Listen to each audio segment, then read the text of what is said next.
This is a TLDR tier list for next week's Mutation. This is based on solo play because your ally is a random factor that cannot be accounted for. Also, this is based on above average co-op knowledge. Mechanical skill is not that important in co-op. Adjust these rankings based on your own knowledge and skill level. Alright, and we're gonna start things off with Nova. Nova here gets S because with P3, you can pretty much just snipe, and then by the time multiple props come, you can have tanks at home, you can have lots of Raven turrets, and you can siege like one Liberator at each. You only really need a pair or two to deal with the MT Thrashers after you nuke the crap out of the enemies nearby. So yeah, really easy. This mutation is really about how well a commander can deal with multiple props and how well a commander can attack the last area. Because the last area, if you clear the sides, multiple props will be coming down the middle. So you can't really go up you can't really go up the middle. Nova has no problem with either of them. Swan also S. He has static defenses, so he doesn't care about moment of silence. He has slowing laser and blaster abilities, which makes props really easy, even if they come in multiples. And then you can use pulse cannon, or you can just use wraiths a lot and eventually mow down the thrashers with your hit and run. Very good. Artanis is okay. So he needs Unbound Fanatics for the waves, and then you have like Tempest plus cannons for the props. You probably need to leave a few Tempests behind so that you can get early shots against props, and then you need to snipe from the sides. So it's kind of a lot of work, but I don't think it's that difficult. And his Tempests have a lot of range, so that means that the last area is not too difficult. Kerrigan also P3 is fine.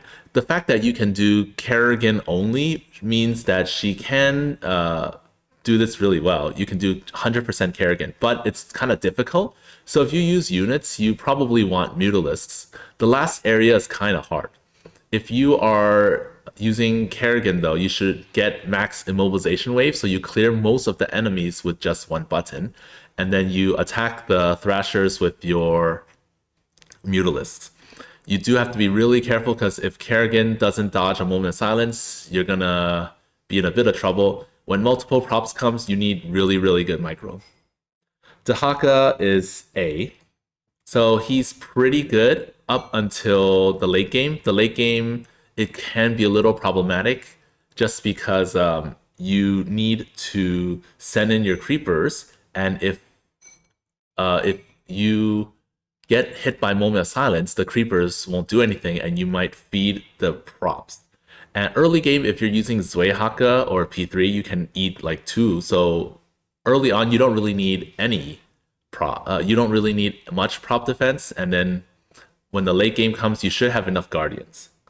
Tychus is pretty good. Same thing. So moment of silence can be tricky. And if you don't dodge it, you're kind of in trouble. As long as you position your outlaws in the right places and you are fast enough with your reactions, you should be fine. I think he's good. Zeratul is also good because he has Zarya. He can come in from the sides for the last one and the mid ones. Stalkers and monoliths are enough to defend. So you can add abrogators later if you want, but probably don't need to because they're slow props. You just have a lot of static defenses in the center, clear the whole left side, and then you like blink the stalkers to weaken the props and let the static D finish them off and not get hit by moment of silence. You do have to be careful with Zarya in the sense that you can't control them, and if one gets eaten, they all get eaten. But if you're not using Zarya, then you kind of just use Zeratul himself and be careful where make sure you know the prop timings. Well, yeah, static defenses are good. Vorazun, you don't mass DTs for this one. You mass oracles, and when you time stop, you have the oracles hit one and DTs or shadow guards hit the others, and you just kind of run. The problem with Vorazun is that if you mess up, it hurts a lot because you only have like one time stop every 4 minutes. So if you mess up once, you're set back extremely far. And one way you can mess up is if you summon your shadow guards, your time stop, and you kill a hybrid instead of a Thrasher. So if you lose control, then that's problematic. As for prop defense, you have to keep replenishing the Oracle stasis wards, and that's about it. And lots of cannons, but the defense is pretty good. Raynor, I think, is also B. He has static defenses, good. His spider mines get hit by moment of silence and they get eaten, which really sucks if they do. So you really hope that they don't propagate on any mines. You do have static defenses in the sense like you have bunkers. So even if there's a bunch coming, if they're all at pretty low HP, you should be okay. And for the last area, you go in with Hyperion, clear stuff, and then battle cruisers, or yeah, pretty much that. So he has methods, not the greatest though. Phoenix, I put in C because his defense against props is really bad. He has Warbringer, and that's about it. In addition, his attacking the last area is also bad because he only has scouts and carriers. And the map is so fast that I don't know if you can get enough carriers. You can get some, I guess, but it's kind of hard. If they are like Zerg, they're Vipers. You got to be careful. If it's Protoss, they'll have Storms and stuff. It's using mass carriers against props is always risky. So yeah, that Caldalis normally charges in and kills the Thrashers, but when you're going in through the front door and props are also coming from the front, that middle base, it's gonna be very, very risky. So defense against props risky, attacking the last area also pretty difficult, so I put him in C. Manx, easy, S, I would put him at the top, but we don't care about that here. So you just have enough dudes in bunkers at every possible entrance. 3 bunkers full should be enough because they're not speedy props. And ESO, all the things. Remember to prioritize getting armed troopers in bunkers. You don't need to kill the Thrashers that fast, so you don't need to keep spamming ESOs. If you know the contaminated strike timings, it'll be even easier.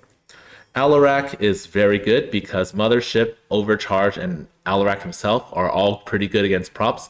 In the late game, you have Wrathwalkers, so you can add those to your offense, and you can kite the props without any trouble. You just can't really F2, and you have to pay attention. But that's about it. I think he's really strong for this one. Karax, his static defense is so good. So you just set up like 3 monoliths plus some cannons that'll take care of props, and then you get mirages, and you can even clear an area with a purifier beam and park a mirage next to a Thrasher, and the Thrasher will just will just keep attacking your mirage and not the temple or not the fortress. And yeah, props also won't go there because you killed everything there. So yeah, it's very easy. Stukov, he's surprisingly good. So his Diamondbacks, they leave a slime trail, so you just hurt the props enough, and by the time they die to the slime, you're far away enough from Moment of Silence that it doesn't matter too much. As for the last area, you have super long range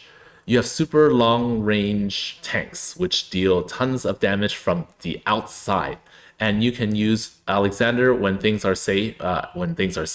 No props nearby to steal all the air units so that your tanks can just throw everything at the ground, kill all the ground units. And unless they're hit by Moment of Silence, the Volatile Infested don't trigger, they don't get eaten by props because they usually explode before the props touch them.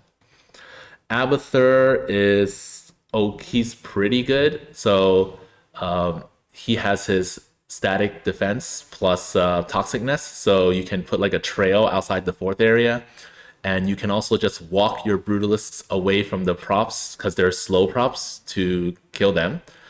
And for the last area, you have just Leviathan Guardian, and you can deal a ton of damage that way. Stedman, he's anytime it's Stedman against props, you need to play very, very carefully. The good thing about Stedman versus props is that when they only come one at a time, you don't really have a problem. When it's one at a time, and oh, this map is small too. So when they come one at a time, Gary can just kind of go over and then kite them, and then with Blue Zone, avoid Moment of Silence. And yeah, for the third and fourth areas, you would go around the back with Corruptors and just keep your Statolites off of the walkable, pathable terrain and hit the enemies from the side, and then that's it. So he's not so bad actually, because this is a small map. Han and Horner, they don't have good static defense, so that kind of sucks. Attacking the enemies, attacking the third and fourth areas is very easy because P2 you can mass wraiths or battle cruisers. And the issue is just you have to be actively kiting the props to avoid moment of silence all the time, which can be annoying. Zagara, so Zagara is not as good as usual because the splitter veins often feed the props, which results in more props. But with moment of silence, you can't even like fight back. So you're in a bit of trouble if the props start to propagate and you don't have enough static defenses or bio launchers nearby. You can hit a lot of the last area thrashers from the outside, but you have to know where to place them, and it also makes the front entrance very dangerous. So you have to be very careful when using her. That's it for this tier list. You can extrapolate this info to your duel runs. Good luck with the mutation.